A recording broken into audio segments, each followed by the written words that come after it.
Live from WBFF TV, this is Fox 45 Good Day Baltimore. As this school year comes to an end, you can't help think about next year. And if you are off to college, you might be a little concerned about more than just picking classes, but about the money. College expert Paul Hemphill is joining us live in studio with more. Paul, thank you so much for coming in. You're very welcome. This is a very scary thing. When you think about college tuition, it's not cheap, and it goes up, it seems, every year. Absolutely it does. So, on average, about 6% a year. Oh my gosh. Yeah. So as you're the parent, as you're the student, is this something you sit down together and take a look at? Where do you begin?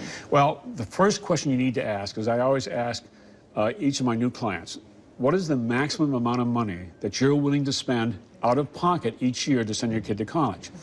It would be no different than if you sat down to determine how much money you're going to spend to buy a car, because the car salesman will ask you, well, how much money can you afford? Okay?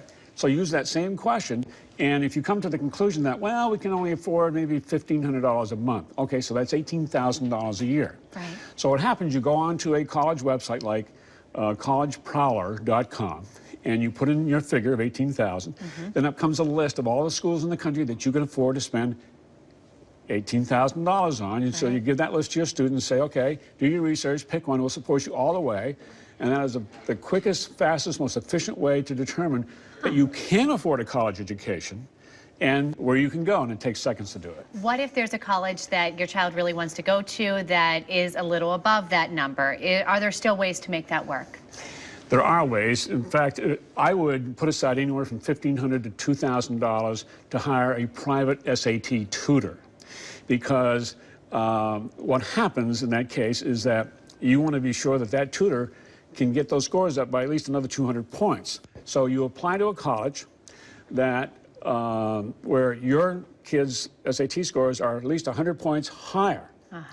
So that college will bribe your student to come to that school. More money. Right, because the colleges are interested in only two things: their reputation and your money. Right. So if your SAT scores are higher than what they're looking for, then you're going to increase their reputation by accepting more qualified students every year, and by extension, you can afford to charge more. I shouldn't say afford. You're going to charge more. Exactly.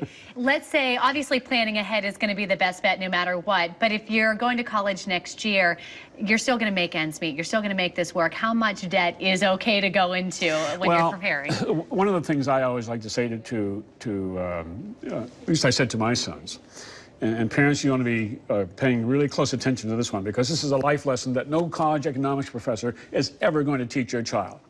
I said to my two boys before they went off to college, I'm not going to spend a dime on your spending money. I'm not going to finance your entertainment while you're at college. So what you're going to do is that you're going to earn that money the summer before you go off to college, or while you're on campus or off campus while you're in college. And here's what's going to happen.